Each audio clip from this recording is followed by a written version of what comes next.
आप देख रहे हैं जनता न्यूज लाइव। आज हम आजमगढ़ में आए हैं। बुद्ध चरित्र भगवंत कथा की अमृत वर्षा 7 दिवसीय प्रवचन शिविर समारोह किया गया है, जो 7 जून से लेकर के 14 जून तक किया गया। उसके अध्यक्ष जी हैं। चलिए आज हम उनका परिचय लेंगे और ये जो शिविर लगाया गया किस उद्देश्य से लगाया गया है और बौद्ध धर्म को आगे अग्रसर करने के लिए अध्यक्ष जी क्या क्या कदम उठाए हैं और ये कितनी बार लगा चुके हैं यहाँ पर। बहुत बहुत स्वागत है सर आपका। सभी धर्म उपासक उपासिकाओं को नमो बुद्धाय जय भीम। आपका सर थोड़ा परिचय। मैं अपना छोटा सा परिचय दे दूं। मैं सुरेश प्रसाद जी, जिलाध्यक्ष विश्व बौद्ध महासंघ जनपद इकाई आजमगढ़। पेशे से मैं पंजाब नेशनल बैंक में शाखा प्रबंधक था और फरवरी 2022 में मैं सेवानिवृत्त हुआ हूं। उसके बाद मैं विश्व बौद्ध महासंघ ज्वाइन किया। मेरे कार्यों को देखते हुए जो केंद्रीय बॉडी है उन्होंने मुझे जिलाध्यक्ष यहाँ नियुक्त किया है जी। ये मेरा परिचय है। तो सर ये जो अमृत वर्षा 7 दिवसीय प्रवचन शिविर समारोह आप के संरक्षण में किया गया, आप अध्यक्ष भी हैं, तो इसका उद्देश्य क्या है सर? जैसा देखा जा रहा है कि समाज में कुरीतियाँ और अंधविश्वास पर लोग ज़्यादा उसमें उलझे हुए हैं जी। उसी चीज़ को क्लियर करने के लिए ये प्रवचन शिविर और ये भगवंत कथा का बुद्ध भगवंत कथा का आयोजन किया गया है। प्रवचन शिविर में हमारे 9 भिक्षु जो 7 दिन का चेवर धारण किए हुए हैं उनको जीवन जीने की पूरी शैली बताई जाएगी। किस तरह उठना है, किस तरह बैठना है, किस तरह लोगों से बातें करनी है, आचार व्यवहार कैसे करना है। तो उसका अलग अलग सेशन है और जो हमारे पूज्य भंते जी लोग हैं वो उनको उसकी शिक्षा दे रहे हैं। इसके बाद शाम को लगभग 4:30 बजे से ये बुद्ध चरित्र भगवंत कथा का संचालन किया जा रहा है, जिसमें हमारे जो पूज्य भंते डॉक्टर स्वरूपानंद जो तिब्बती संस्थान के प्राचार्य भी रह चुके हैं जी। और हमारे विश्व बौद्ध महासंघ के राष्ट्रीय संरक्षक भी हैं।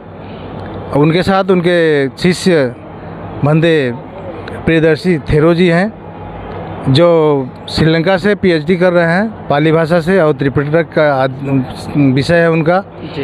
मुख्य जो भगवान बुद्ध के बारे में जो संदेश दे रहे हैं वही भंते प्रियदर्शी जी दे रहे हैं। और बहुत सारे लोग किताबों से पढ़कर, चूँकि इतिहास हमारे लोगों ने नहीं लिखा है जी, तो इतिहास में बहुत सारी चीज़ें तोड़ मरोड़ कर पेश की गई हैं। और जब हमारे लोग हमारी चीज़ों के बारे में बताएंगे तो ज़्यादा क्लियर होगी, ज़्यादा स्पष्ट होगी। और जिस सामान्य भाषा शैली और स्थानीय भाषा में हमारे भंते प्रियदर्शी जी लोगों के बीच अपनी कथा सुना रहे हैं, तो हमें उम्मीद है कि इससे जनता को ज़्यादा लाभ होगा, क्योंकि वो उस भाषा को समझ पा रही हैं जी। कह रहे हैं सर आप बैंक में कार्यरत थे, आपने सेवा दिया, उसके बाद सेवानिवृत्त भी हुए, तो ऐसा क्या है लगा कि आप हिंदू धर्म को छोड़ करके उसके बाद आप बौद्ध धर्म में आ गए? ये कोई नई बात नहीं है। बौद्ध धर्म से मेरा पहले से ही लगाव है जी। और मैं उसके पहले भी काफ़ी कार्यक्रम समारोह बौद्ध धर्म की रीति रिवाजों से करता आया हूँ। मैंने अपनी माता जी का जो उनका देहावसान हुआ था जी, उनका जलदान संस्कार भी मैंने बौद्ध रीति से ही कराया था जी। और इन कुरीतियों को छोड़ने का मेरा बिल्कुल करते हैं जी। मेरा पूरा परिवार करता है। और ये सब बहुत बड़ी क्रांति, जब मेरी बड़ी बेटी बनारस में शादी हुई है तो उसके पूरे परिवार के लोग वहाँ थाई बौद्ध विहार से जुड़े हुए हैं और वो 100% बौद्धिस्ट हैं। तो उन्होंने अपनी माता जी को कन्विंस किया और माता जी ने सारे जो रूढ़िवादी त्यौहार थे उनको छोड़कर अब पूरी तरह बौद्ध धर्म के जो जितने भी त्यौहार हैं वो उसको मानती हैं, उसके हिसाब से काम करती हैं। और उनके साथ पूरा परिवार है। क्योंकि मैं ग्रामीण क्षेत्र से आता हूँ तो मैं शहर में रह रहा हूँ। मेरा संयुक्त परिवार है जो गाँव में भी रहता है। तो मेरे पूरे परिवार में यहाँ और गाँव में भी सारे लोग बौद्ध रीति रिवाजों से अपना जो त्यौहार बौद्ध लोगों के हैं उसको मनाते हैं। जी। क्या लगता है सर, आप ऐसा तो नहीं है कि लड़ाने का काम कर रहे हैं बौद्ध धर्म में जाकर के? कितने लोग हिंदू धर्म में देवी देवताओं को वरीयता देते हैं, तो ऐसा तो नहीं आप लोग कहीं न कहीं उन लोगों की बात को दबाने का प्रयास कर रहे हैं? नहीं, बिल्कुल नहीं। हम अपने मन से किसी भी की भी बुराई नहीं करते हैं। सबकी अपनी इच्छाएं हैं, जो जिस धर्म को मानना चाहे उस धर्म को माने। और आपको ज्ञात होगा कि ये बौद्ध धर्म कोई नया चीज़ नहीं है। बहुत पहले 2563 साल पहले ये बुद्ध धर्म था और कुछ परिस्थितियों में इसका लोप हुआ है। जी। हम लोग फिर से अपने इतिहास को जानने लगे हैं और इसको आगे पुनर्जीवित करने का प्रयास कर रहे हैं। आप सर बताएं कि आप ग्रामीण से बिलोंग करते हैं और उसके बाद शहर में भी काफ़ी समय बिताया है, तो बौद्ध धर्म का क्या संदेश देना चाहें ग्रामीण और शहरी लोगों को?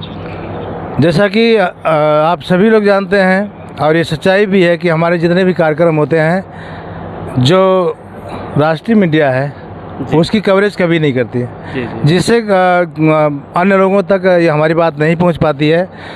इसके पहले हमने बुद्ध पूर्णिमा भी मनाई थी और मैंने फेसबुक के माध्यम से एक कमेंट भी किया था कि आप चाहे जितना भी इस हमारे कार्यक्रमों को दबाना चाहें दबा लीजिए, लेकिन अब जनता जागरूक हो चुकी है, जगह जगह इस तरह की सोशल मीडिया एक्टिव है सर। बिल्कुल बिल्कुल। पढ़े हमारे समाज में बहुत सारे लोग पढ़े लिखे हैं और इस तरफ इनका झुकाव है।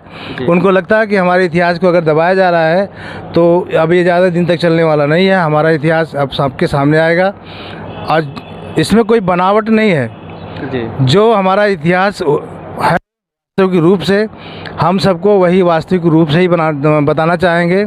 आपको मालूम होगा कि हमारे डॉक्टर बाबा साहब अम्बेडकर ने 40 किताबें लिखी हैं जो उनके जीवन में लगातार पढ़ाई करते रहे हैं और बौद्ध धर्म से संबंधित जो भी चीज़ें हैं और उनके जीवन में भी जो चीज़ें घटी हैं उसके विषय में उन्होंने किताबें लिखी हैं। उसका अब हिंदी रूपांतरण भी आ गया है और लोगों के हाथों में पहुंच रहा है और बहुत जल्द ही लोग इससे जागरूक होंगे और हमें उम्मीद है कि हम पुनः अपने देश को बौद्ध राष्ट्र बनाने में कामयाब होंगे। अभी आप सुन रहे थे, कितनी अच्छी बात है, कम ही शब्दों में बहुत अच्छी बात कही। आप लोग भी बौद्ध धर्म में समानता को दिखाने का प्रयास किया जा रहा है और हिंदू धर्म राष्ट्र को घोषित करने का कह रहा है, लेकिन कहीं ना कहीं देखा जाए तो हिंदू राष्ट्र में वो समानता नहीं है। लेकिन बौद्ध धर्म एक ऐसा धर्म है जो कि एक समान भाईचारे का भावना दिखाने का प्रयास कर रहा। बने रहे जनता न्यूज़ लाइव पर।